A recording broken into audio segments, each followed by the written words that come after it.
There is a love story in Nashville that dates back to the 1940s. A box of handwritten letters was found at a home in Nashville's Edgehill neighborhood about a decade ago.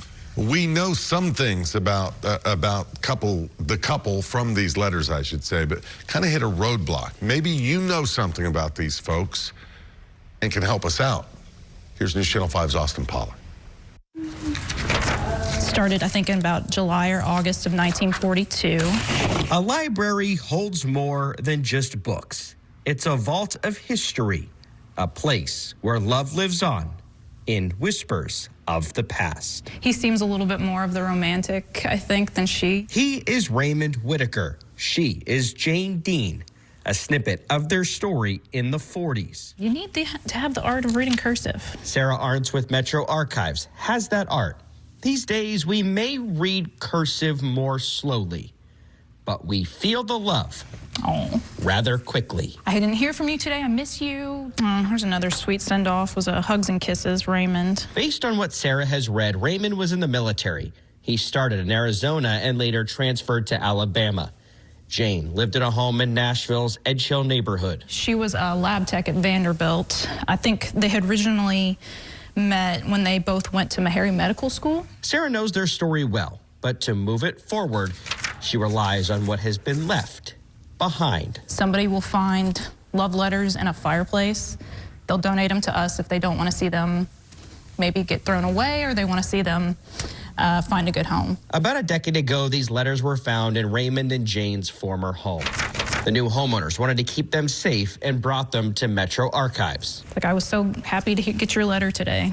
It was mentioned quite a bit. He was in the military for a little bit longer, through 1943, until he was discharged, I think, in July. It says round trip from Tucson, $195. You don't really get that anymore. Only have to wear it while on duty. Glad of that. I just don't like to wear anything that will disturb my large head. It might stop me from thinking about you.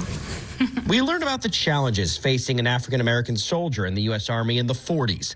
In this letter, Jane urges Raymond to be careful when he served in Alabama. They talked to each other on the phone, but as opposed to sort of the constant contact we have with relationships these days, they didn't see each other for so long. Through the letters, we learn about 1940s Nashville, serving in World War II, all while falling in love from afar. You know, I never really could find like an outright proposal between the two of them with the letters. It was kind of just almost like they both knew that's what they wanted. The two married in Alabama in the fall of 1942.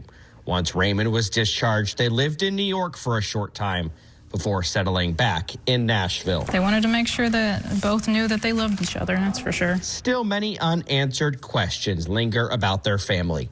Did they have children or other distant relatives? I mean, I feel like if it was me, if somebody had donated letters for my family somewhere, I would absolutely want to read every one of those. Based on Sarah's research, Raymond passed away in 1989, Jane about a decade later. We may not have all the answers, but pen to paper is proof that love lives on in hugs and kisses, Raymond, and lovingly, Jane. So far, no takers of interest, but you just never know. I'm Austin Pollack, News Channel 5. This is a puzzle, right? But what a beautiful story. We want to hear more about it. That's so right. If you happen to know any of their family members, you can reach out to Austin or Metro Archives. So please do that.